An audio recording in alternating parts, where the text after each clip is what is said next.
Today we are going to talk about the case that is known as the Springfield Three. The Springfield Three refers to an unsolved missing persons case that began June 7, 1992 in Springfield, Missouri, which as of January 2025, that is 33 years that these three women have been missing. 47-year-old Cheryl Levitt, her 19-year-old daughter Susie Streeter, and 18-year-old Stacy McCall are the three women that got named the Springfield Three through media outlets. Cheryl was a cosmetologist at a local salon. She was a single mother to Susie.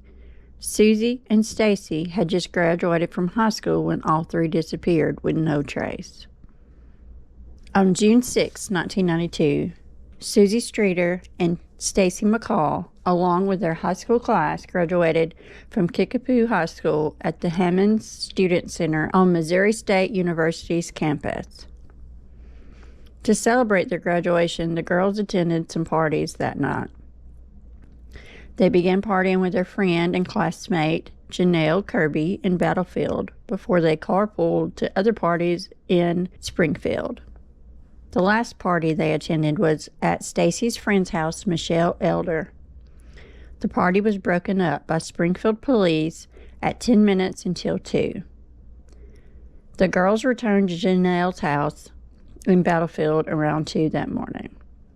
They had planned to spend the night at Janelle's, but her house was too crowded from relatives that were in town for her graduation. Susie and Stacy decided to go to Susie's mom's house to stay. Susie, Stacy, and Janelle made plans to meet up and go to Branson's water park, Whitewater, later that day. Stacy followed Susie in their cars back to Susie's house.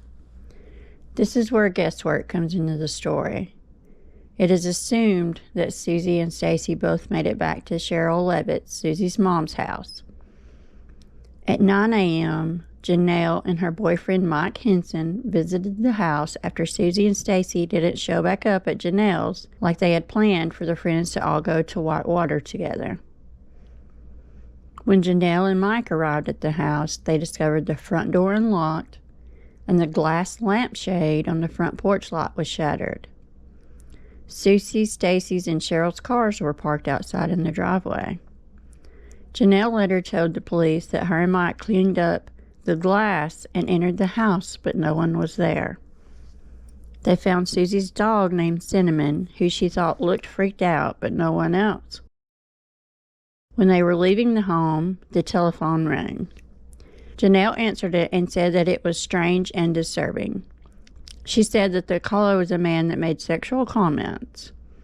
She hung up and then received another call of the same nature. Though Janelle thought the calls were jarring, she remembered Susie had complained about getting prank calls since moving back in with her mother, Cheryl. Since Janelle and Mike couldn't find the girls, they decided to go ahead to the water park in Branson. Several hours later, Stacy's mom, Janice, visited Cheryl's house looking for Stacy. Stacy hadn't answered her calls all day. Janice had friends that worked at Whitewater and had let her know that Stacy had not made it to the water park that day. Janice found all three women's purses inside the house with a cash deposit from the salon where Cheryl worked at was still in her purse. Cheryl and Susie's packs of cigarettes were left in the house, which was highly unusual because they always had their cigarettes with them. The lights were off in Susie's room and the TV was on, playing static, almost like they had watched a movie and didn't turn the TV off when it was over. Janice finally called the police from Cheryl's house phone to report the women missing. Janice listened to a disturbing voice message left on Cheryl's answering machine, but the message got erased before the police could hear it. It was more than 16 hours after the women were seen that they were reported missing. The next day, more worried friends and family members showed up at Cheryl and Susie's house. The police later estimated that the crime scene had been corrupted by 10 to 20 people.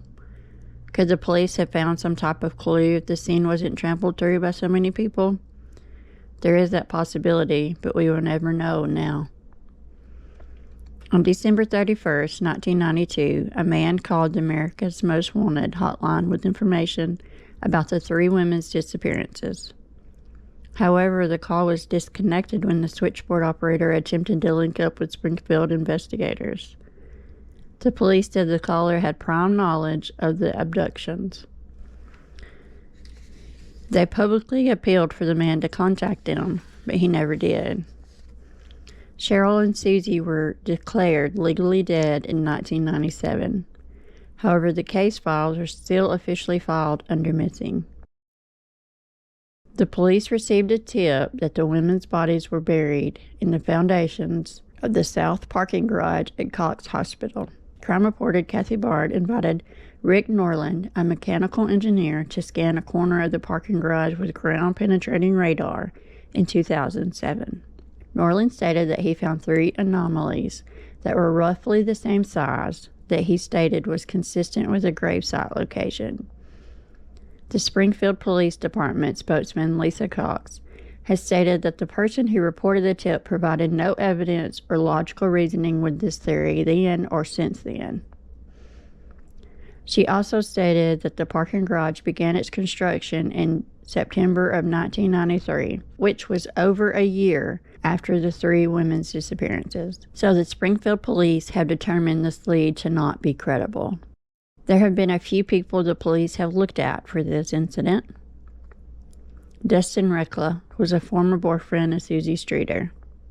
He had some run-ins with the police when he was accused of breaking into a Springfield mausoleum a few months before the three women went missing and had stolen $30 worth of gold fillings from a skull. The police had looked into Dustin for the robbery because Susie had given investigators a statement about the break-in, and it was rumored that she was a probable witness against Dustin in court. Dustin Reckla and his two friends that was reported had helped with the robbery were known to be together and in the area the night the three women went missing.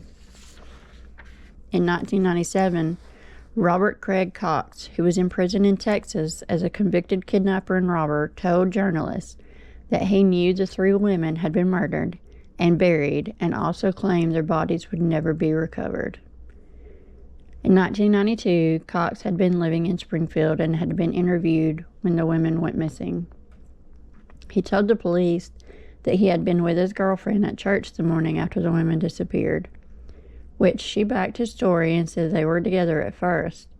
However, she later recanted her statement and said Robert had asked her to say that they had been together. He also stated he was at his parents' house the night of the disappearance, which they confirmed his alibi. The police are uncertain if Robert Cox had anything to do with the disappearance of these three women, or if maybe he was just seeking recognition for the alleged murders. Cox has stated that he would disclose what happened to the three women after his mother has passed away. The case of the Springfield Three still remains unsolved as of January 2025, even through upwards of 5,000 tips from the public. The case has been featured on TV shows like 48 Hours and America's Most Wanted. The family and friends of the Springfield Three have never got any kind of answers to their questions of what happened and where are they. Let's hope that one day they will be able to finally get those answers and find some type of closure.